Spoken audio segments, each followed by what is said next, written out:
That comes. Check, tray, 5. Whoa, now he's got 4 more outs. In the lead. Yeah, he's got a straight draw, a 4 for the straight, an ace for a higher pair than the queens. Comes the turn. Give him it, yeah. Is a jack. This is no help. A 4 or an ace, or Danny Ryan's out of here.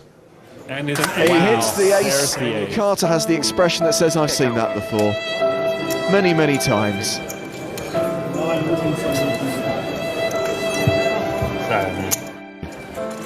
Look, guys.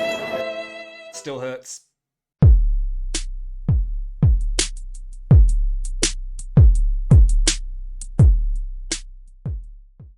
Welcome back to the Mindset Lab.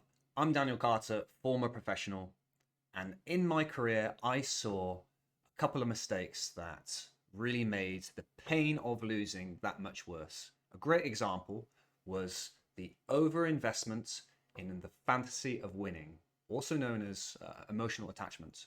So it's mentally claiming the victory before it's actually earned, which leads to this kind of emotional loss when the reality doesn't match up with what's happened. Okay, the more that you fantasize about the money that's in the bank, or lifting the trophy, or calling your friends and telling them what you've won, the deeper the attachment.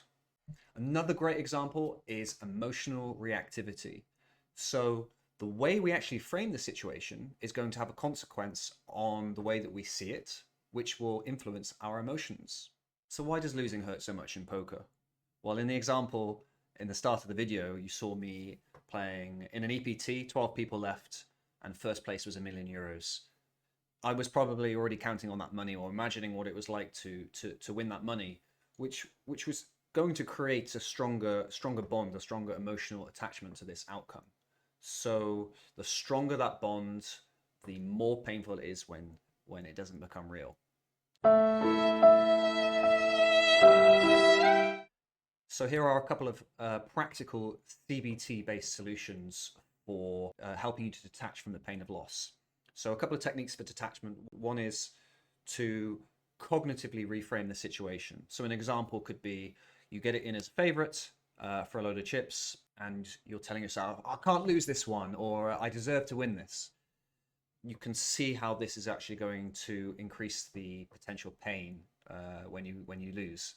So you could reframe this as, I have played this hand to the best of my ability, or I will win this 80% of the time and lose 20% of the time.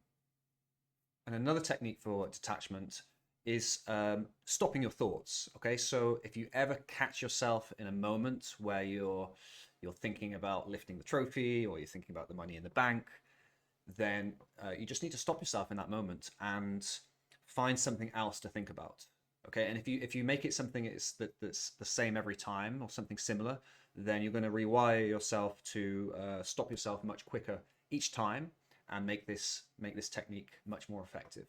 So, for example, whenever you catch yourself becoming emotionally attached to a possible outcome, is you can think, no, let me focus on the stack sizes of my opponents, or I'm going to focus on the hand that's being played out right now.